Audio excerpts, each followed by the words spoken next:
ये जूते पॉलिश करने वाला लड़का जानबूझकर हर बार जूते बहुत धीमे धीमे चमकाता था ताकि वो ग्राहकों की बिजनेस बातों को ज्यादा सुन सके। ग्राहक के जाते ही वो जो कुछ सुनता था उसे अपनी एक नोटबुक में लिख लेता था। यही वित्तीय ज्ञान उसे अमीर बनने की प्रेरणा देता था। बड़ा होने पर उसकी तेज नजर ने एक महत्वपूर्ण बात नोटिस की। शहर के एक इलाके में कई घर खाली पड़े थे, जबकि दूसरे इलाके में परिवार तंग जगहों में रहते थे। उसे समझ आया कि यही मौका है। उसने योजना बनाई कि खाली पड़े घर वाले इलाके में प्रॉपर्टी खरीदे और उन्हें अच्छे घर की तलाश में कामकाजी परिवारों को किराए पर दे दे। एक दिन उसकी नजर एक अपार्टमेंट बिल्डिंग पर पड़ी। उसने उसके मालिक को ढूंढा और उसे कम कीमत में खरीदने की कोशिश की। मालिक ने $35,000 मांगे, लेकिन उसके पास सिर्फ 30,000 थे। उसने कहा कि बाकी पैसे वो फ्लैट किराए पर देकर चुका देगा। मालिक को उसकी सोच पसंद आई, लेकिन वो जोखिम नहीं उठाना चाहता था। निराश होकर वो लौटने लगा। तभी उसकी नजर दीवार पर लगे कैलेंडर पर गई, जो पास के बैंक मैनेजर का गिफ्ट था। उसके दिमाग में एक आइडिया आया, अगर उसके पास पैसे कम हैं, तो बैंक से लोन क्यों न ले ले। वो तुरंत मकान मालिक को अलविदा कहकर कैलेंडर पर दिए बैंक में जा पहुंचा, लेकिन रिसेप्शनिस्ट ने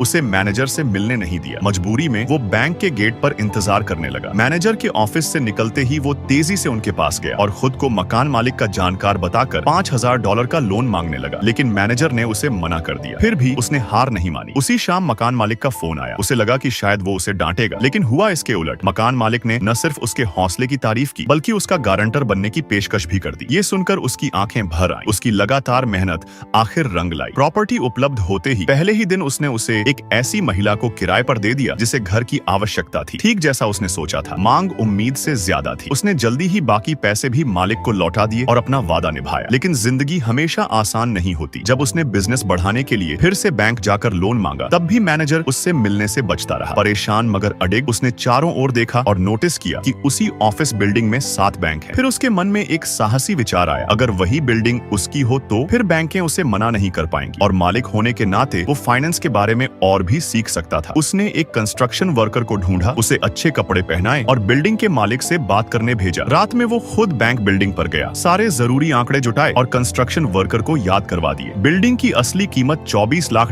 थी, लेकिन उसके गणित और तैयारी की वजह से वह उसे $15 लाख में आसानी से खरीदने में सफल रहा। इसके बाद सब बदल गया। बैंकिंग अब उसका सम्मान करने लगी। बिल्डिंग का मालिक होने के कारण उसे आसानी से लोन भी मिल जाता था। स्थिर फंडिंग से उसका रियल एस्टेट साम्राज्य तेजी से फैलने लगा। अपने शिखर पर वो 170 प्रॉपर्टी का मालिक था और यहाँ तक कि उपराष्ट्रपति संघ तस्वीर भी खिंचवाई। उसने सच में अपना बचपन का सपना पूरा कर लिया।